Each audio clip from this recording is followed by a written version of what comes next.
Now that will tell you how to access your awards, and congratulations! Now I'm excited to introduce our next speaker for today, Brooke Rabold.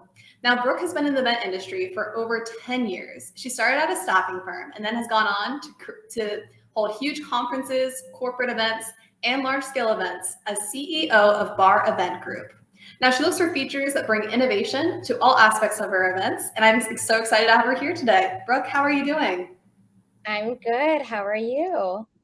Fantastic. Thank you. I'm excited to have our little Q&A session today. I'm excited as well. Ready. All right. Let's jump right into it. Now, your first question is, what were the greatest challenges you faced when transitioning from in-person to hybrid events? Well, one of the things that I think was the most difficult was finding a platform that did both live streaming and ticketing. A lot of companies out there do the ticketing platform. A lot of companies do the live streaming aspect, but very rarely do you have a company like Event Titans that does both the live streaming and the ticketing. So I think finding a company that was willing and able to work around those complexities and kind of grow with our events as we were making that transition was key. Yes, of course. That's definitely a huge component, is having a platform that is able to do both for you, so you don't have to outsource to different platforms, of course. Now, what advice would you give to an event organizer interested in developing a hybrid event? I think knowing your audience is essential. I think most event planners already know the audience, know who's attending. I believe in a market evaluation, especially now. We're in such different times where virtual and in-person are colliding together. Obviously, that's why we're having this discussion. And if you don't know who wants to be attending virtually, who wants to be attending in person, you kind of set yourself up for failure. So I think planning for that, doing your market evaluations, and preparing to see it is essential. I think that if you're going to make that transition, your at-home attendees, knowing who they are is more important than your in-person. Because if you don't know who they are, you don't even know if they're going to attend. So that's kind of your key factor there. Definitely. I think it's key remembering that these are two different experiences, and you need to account that the people at home are going to be having a different experience than the in-person, how you can kind of cater to the different needs and expectations. So of course. Exactly. Yes. And then another question, how do you keep your virtual attendees engaged in a hybrid event? I believe in ambiguity. I know some event planners sometimes hate it, and that's fine. But I find that I've been successful with it. And that's kind of why I took a company from point A to point Z, rather quickly, even in the world that we're in now, which most event planners are struggling. I was able to find success. Regardless of what you say, people can say they hate surprises, but deep down they do love a good surprise. And not knowing some of those elements of a reward system or a giveaway, or that, oh my God, did you know that blah, blah, blah is coming up to speak in 5 minutes? That was a complete surprise to us. Having those for your virtual attendees can kind of make or break, in a sense, how long they're staying on with you, right? Because with a virtual event, they're easily able to walk away and start vacuuming the house, or get distracted. But if you have these big surprises where, like, hey, you don't know what's coming up next, but I promise you're going to want to be on, they're going to make sure that the kids are quiet, that their husband or wife has whatever handled in the house that they need. And I think that surprise element is key. It's almost like the Wizard of Oz effect. You don't know what's behind the curtain until the curtain is revealed. And people go for that. They do. And it's been proven, whether or not you like it or not, it does work. And I feel like you guys do a great job at rewarding people for engaging, with the booths, which made it great for us. Personally, when we did the events with you guys, because we were able to keep people connected, because even if you didn't like the speaker that was talking in that moment, you could go to the booth, know that you're getting rewarded for that, and that there's a prize at the end of the tunnel for engaging. So I think that helps a lot, having that engagement outside of the speakers to keep you on the platform or to keep you connected to the conference. Yeah, and that was really interesting. We talked about that ambiguity factor. That's some advice that you don't hear much about. And I do think that's cool. You kind of keep giving them something to want to stay on for and kind of keep their engagement. That's really cool advice. I hope everyone's taking notes with that. And what technology or outside sources did you use to help you transition to the hybrid event space?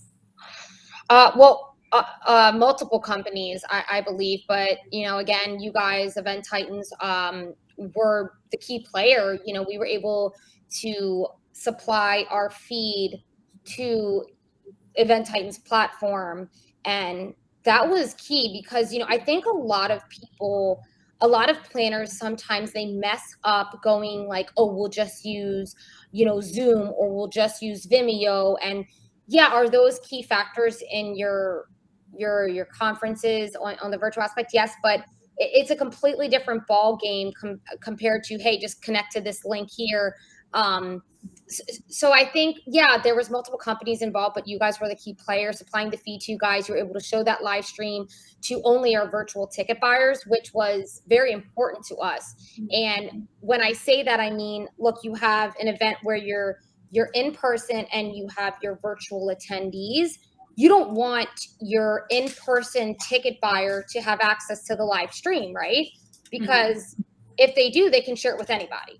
And technically, the one ticket you bought for that person, I buy that one ticket. Well, now I can share that. Now 30 people can use my link to watch it. And that's, yeah, I mean, technically, is it an immediate loss? You may see no, but it's also a loss of profit. So for me, that was a huge factor, having that ability to only have virtual ticket buyers have access to the virtual stream. And you guys made that possible, which is key. The ability for not multiple people to log in and see that stream was also key. So, you guys had the best technology, and you guys were also able to adapt to what we needed and custom create what we needed in the moments for our events. So I think that custom creation is very key. And without having Event Titans to do that, I don't think it would have been as smooth of a transition, I guess you could say. Yeah, no, definitely. I think another key part, back to what you were saying earlier, with just people wanting to use Zoom or Vimeo, I think the biggest thing is looking for a platform that will integrate companies like that into their platform. So it's not just the video chat, but you get so much more with it. It's kind of adding on to it almost. So yeah, I agree. Exactly. Yeah, I think going the Vimeo route, and is kind of like the cheaper element of it. And you can't. It's comparing apples to oranges. Honestly, it's not even apples to oranges. It's like apples to watermelons. You're not on the same scale.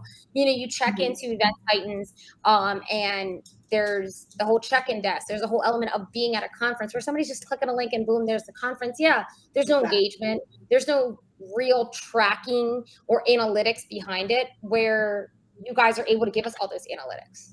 I need those analytics, make it right? An in-person event experience from your own home, basically. Yeah. Exactly. So I think that was a key factor for that aspect of it, for sure. Definitely. And then, since you did use Event Titans, how did we help take care of the virtual side for you from your perspective and help monetize that virtual side for you? So I'm more of a future investment type of person. And when I look at virtual, I don't see the immediate benefit, right? I see the long-term monetizing of it, right? Because in my best vision is, you see a teaser to a movie, right? And either you want to go to the movie theater and see it, or you wait till it gets released and you watch it at home. Virtual to me is that, right? Virtual to me is my potential in-person attendees. Virtual will need to be there no matter what. It's like you're marketing in that moment. Like, let me show you how amazing it is to be in person. But the only way you can show how amazing it is if you have a reliable platform such as you guys to show how amazing it is. Because if the feed is iffy or shaky in any sort of way, they're not going to get that wow experience of, wow, next time I really want to be there. I really need to be there next time. Because regardless of what people say, virtual and in-person are very different. You know, event planners know you're stimulating the five senses when you walk into an event. When you're virtual, you're only stimulating two. But if you successfully stimulate those two on a virtual platform, all five will want to be triggered at the in-person event. So I think, I see virtual as a future huge monetary value. If you don't do it, you're missing out on hundreds of thousands of dollars in revenue. Every person that watches virtually is a huge financial gain for you in your future. It might not be in that moment, but future wise, it's your future paycheck and you need it. You know, you can't just expect that the same people are going to keep coming back. So that's my thought on that. And it did work because, you know, we've done 2 events with you guys where we had the virtual event and our numbers were small on our first virtual. And the second one, they like times 10 went up. Our virtual numbers went times 10, you know? So you kind of see that transition of, okay, we saw these people virtually and then they came to the event. And then the next round of virtual was huge, but we also saw that big transition at in-person too, where there was a lot of people in person. So it's kind of like a step ladder. You keep moving on up and you keep adding virtual, and those virtual eventually turn into in-person. That's a good point, because with virtual, sometimes attendees won't want to spend the money to go attend in person. They just want a little taste of what you offer. They can use that virtual side, and then if they're interested, they can go to the in-person. That's a really good point. Absolutely. And, you know, in-person events are obviously more expensive. You're paying for the food. Exactly. A lot of times for me, you know, we're doing massive arenas where it's 10, 15,000 people. You know, you have to pay for arena food. That's not cheap. You know, you have to pay for the flights, the hotels. And some of these people, they don't want to just jump in bed with that. They're like, look, that's an extra $1,000. I'll spend the 100, see if it's good enough. And if it is, I'll definitely go to the next one. But you really got to give them a taste of the medicine in the virtual element, especially because people are looking at their financials so differently now than they ever did prior to COVID. And it's a great way to attract new attendees that maybe you've never had any contact with before, because they do have that little taste, like you were saying, a teaser. So it really is perfect. It can be an end all. You can do all your events and they might want to always attend it virtually, or you can use it as a transition piece. So that is a really cool point to make. Again, everyone, please continue taking your notes. Some good stuff. And now, how do you track your virtual attendee and engagement? Now, I know we do that a lot with Event Titans. And how do you use that information on your end to keep track of that? Well, when it comes to you, I mean, we keep all the virtual information through you guys. You guys are our end all be all connection with our virtual attendees. We have utilized that information, that data collection in our best benefit for future events. It's great because, just like I was saying before, you're able to see if what you supplied them virtually was good enough to get them at the next in-person event. And the best part about it is, you know, we see some of these repeat buyers with our events. You know, you guys already know about them because you see the same username and login being used, right? So now it's kind of nice to be able to see, okay, you know, Lynn was a virtual attendee last year and now she's in person. And now we have another event coming in. Let's see, does she go back to virtual or does she go back to in person? And if she is going back to virtual, why? Is it because of, you know, a factor we're unaware of, or is it something that we did wrong at the event? You know, so it's great for your own ability to do your own in-house market evaluation, see what you're doing right and wrong. And it's a key factor to figure out what's going right with your event and how you can make it better. Because I think a lot of people have that issue with seeing, how do we collect the proper data? How do we see the path that our attendees are going? And with this, you have all the data collection. You have when they check in, if they're in person or, you know, virtual. And I think the virtual element is key to see that, why people are going from virtual to in-person or in-person to virtual. No, definitely. And I'm sad to say our time is almost coming to an end. This conversation has gone by so fast. Are there any last remarks that you'd like to leave with our audience today? Yes. You know, I love Event Titans. I will say it's been, you know, we had our own ups and downs. We had a lot of things we had to figure out together, and through it all, I think everybody should understand that my personal opinion is I've always been a woman of investment and growth and growing together with people. I think Event Titans does a great job at molding to your needs as you need things to fit your clients' expectations or fit your own. Like when I have my own events and I want it this way. This is the way I want it done. And Event Times does a good job of, okay, how can we make it work for you and your events, even though that's not how we do things. And I think what a lot of people miss out on is they're like, oh, but Eventbrite. And I think that's pardon me, but I think it's the dumbest thing to say. You're again comparing apples to watermelons. Event Titans does so much more and is willing to adjust to you as a person, where Eventbrite looks as a cookie cutter, right? It's a cookie cutter, flat out. And for me, I've really appreciated working with Event Titans and having you guys willing to adapt to my needs, my clients' needs. It's amazing, and not many companies do that. So I would highly recommend people taking the dive if they have not taken it with you guys. Yes. Well, thank you, Brooke. We have had such an honor working with you, of course. And thank you again for attending this session and sharing some great info. And I guess that will conclude our session. Thank you again.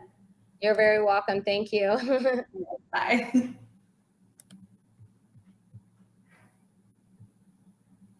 All right, we will now transition into Shiva taking the stage again and giving some final remarks.